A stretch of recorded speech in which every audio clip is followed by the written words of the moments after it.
FORA.tv. The world is thinking. The best possible scenario that we can now expect is that the games will go off without a hitch, and a hitch, from their perspective, is a games without any public protest. No humiliation. No humiliation. Nobody, taking off their shirt to reveal kind of "I love Tibet" tattooed on their chests or whatever.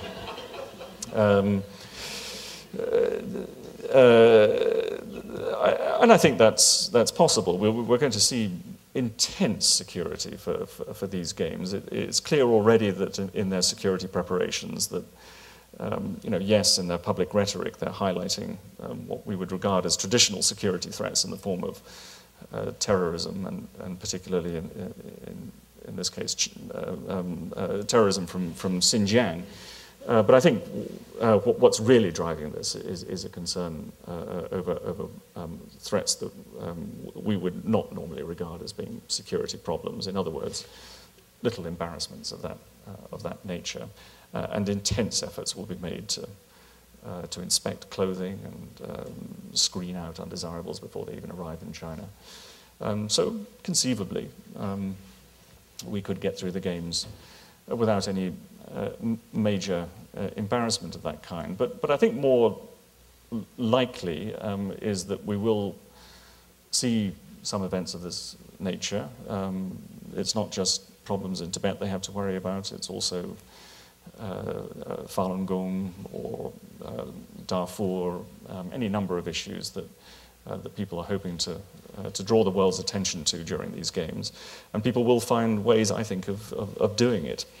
The result will be photographs on the internet that cause fury among these angry netizens who responded so furiously in the wake of the Lhasa riots.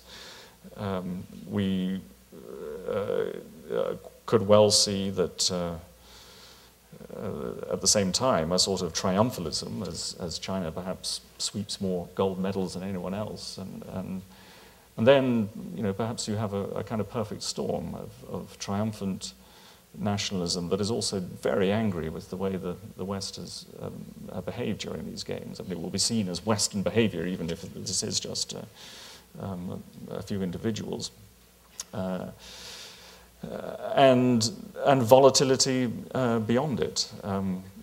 The history of the last 150 years in China, of change, of revolution, of tumult, has been led by, driven by protest in the name of nationalism. That applied also to Tiananmen as much as the Boxers in 1900. I think my own sort of gut feeling after all these years of being a journalist in China is that we are now in a period of accelerated change, of heightened intellectual ferment, of heightened volatility of a kind that I haven't experienced since the late 1980s. And the end product of this, I don't think will certainly. I'd be astonished if it was. I'm not predicting another Tiananmen, but I am saying that a lot of the sort of certainties we've been sort of lulling ourselves into believing over the last few years of continued social, political stability and continued